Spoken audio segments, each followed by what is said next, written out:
What's going on, everyone? Welcome to another video, and today I wanted to go through this exclusive new Sony PlayStation handheld.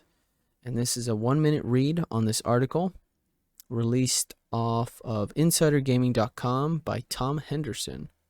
So this is exclusive news that we just got in on April 5th, 2023. And with speculation of like new handhelds, I always take it with a grain of salt, because we've always seen that in the past, especially with the PSP 2 and PS Vita 2. And it's been like a whole decade since we've seen any new PlayStation handheld. It's kind of sad, but let's take a look at what they got here. Following days of speculation, Insider Gaming can report that there's a new PlayStation handheld in development, codenamed the q-lite. The next PlayStation handheld is the next piece of Sony hardware that aims to be yet another piece of hardware that requires the PlayStation 5. Okay. Insider Gaming understands that the q-lite is not a cloud streaming device, but instead uses remote play with the PlayStation 5, a feature the console giant has been pushing these past couple of weeks. Sporting adaptive streaming up to 1080p at 60 frames per second, the new device will require constant connectivity to the internet. As for the console's physical features, early prototypes show the console will look like a lot like a PlayStation 5 controller, but with a massive 8-inch LCD touchscreen in the center. The device sports adaptive triggers for haptic feedback and will include what you would come to expect from a handheld: volume buttons, speakers, an audio jack, etc. Insider Gaming understand that the q-lite is in its QA phase and is scheduled to release before the PlayStation 5 Pro and after the detachable disk drive PS5. Detachable disk drive. As previously mentioned by industry insider Jeff Grubb, Sony is planning to announce its second phase of the PS5, which was in reference to its future game slate. Ironically, though, the second phase is very much true for Sony's hardware offerings, with the new detachable disk drive PlayStation 5, Project Nomad, wireless earphones, Project Voyager wireless headset, and q-lite handheld, all scheduled to release within a very short period. It's understood that the PlayStation 5 Pro is aiming for holiday 2024 release. So whenever Sony's next PlayStation showcase will be, it's seemingly going to be a big one. What do you think? Well, I gotta say, guys, that is gotta be one of the biggest L's I've read in a long time. I am not too excited about this. If this actually happens and they make the handheld for the PS5, will I buy it? Yes, I will buy it for reviewing purposes and just to try it out and see what the fuss is all about with the handheld. But as far as like excited to get it, no, not really. Very disappointed to have read that, and if any of that's true, that's gonna be terrible, because today we don't really see a lot of people with the PlayStation 5. It's a very expensive console, and it just does not make sense for them to do that. It's not, gosh, I'm just such a big fan of the PSP and the PlayStation Vita, and I guess I can give a spoiler to the next unboxing, but I just picked up a PSP Street, and I absolutely love this thing. Man, I gotta tell you guys, that just sucks. Not only do you have to have a PS5, but you have to have internet connection like throughout the entire use of it, right? Continued connectivity. For a handheld, you really think about portability, right?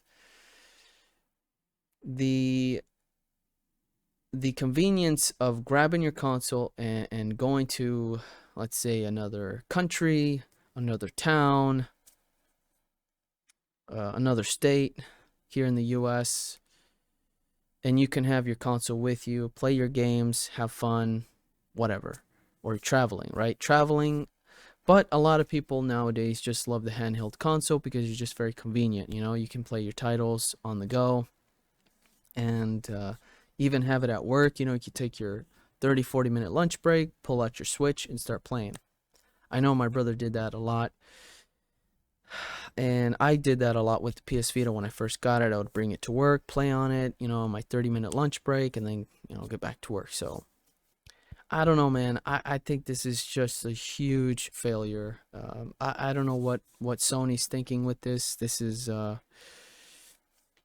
not good. I would expect them to release a completely new handheld, uh, even if they wanted to stray off the name of like PlayStation Portable or PS Vita, and just do like a different name or whatever, but it's a handheld that's very similar. Like just recently we got the what's a new Asus handheld? They just announced it. It's called the ROG Ally. That's kind of cool. That I'm very excited for that.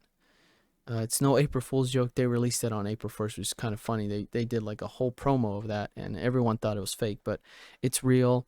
I wasn't surprised of that because they do make the smartphones that are pretty badass for handheld or for mobile gaming, which is kind of weird, but those do exist.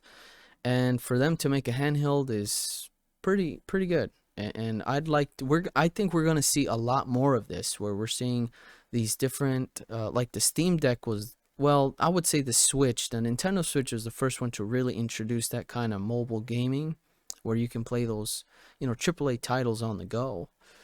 And now you have the Steam Deck, which is one of the best handhelds by far, and a lot of people really enjoy that device. And now we're seeing the ROG Ally come in, and I can't wait. I probably would get my hands on that one for sure. But yeah, I don't know, man. I'm not too excited about this. This is and if it's called a q-lite, that's just such a stupid name. Oh my god, I can't. I can't.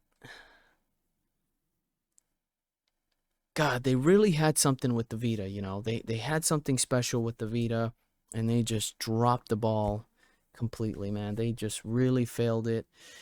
Uh, I think the Vita could have had more iterations if it was more successful. If Sony didn't get too greedy on it, they could have made different designs. They could have conquered the whole handheld industry and made it even more. And I like the fact that, you know, like with the PS Vita and the PSP, they had their exclusive games, right? They're exclusive games to the handheld, and you could, you know, get God of War, you can get these Final Fantasy titles just for the handhelds, and I think that's great. Um, Man, you know, gaming has come a long way, but I feel like Sony's just, this is not even moving forward. This is such a huge backtrack. This is not, I don't want to have like I wonder how this is going to work, this remote play. You know, like I really don't like the remote play on PlayStation at all. I'm not a big fan of it. It's not something that really like pushes me to like, oh, I gotta get it right now. I gotta put it on my laptop. I gotta put it on my smartphone. I gotta do this. No, it doesn't really intrigue me at all. And they're really pushing it. Adaptive streaming up to 1080p. Gosh. What do you guys think? Let me know in the comment section what you think of this new leak or whatever you want to call it, but I don't know, man. I'm not really feeling it. It would be nice if they would have came out with the PS Vita 2, right? PS Vita 2 and call it the PS Vita 2 or so. I don't know. Even that sounds stupid, but that sounds even better than q-lite. What the hell is a q-lite? I think of q-lite. I thought it was called Q-Link, you know, the government program to get yourself a free phone, but it's called q-lite. I don't know. What the hell does Q have to do with anything? Big L in my opinion. Let me know in the comment section what you guys think. I'd love to know. And I'll catch you guys on the next one. Peace.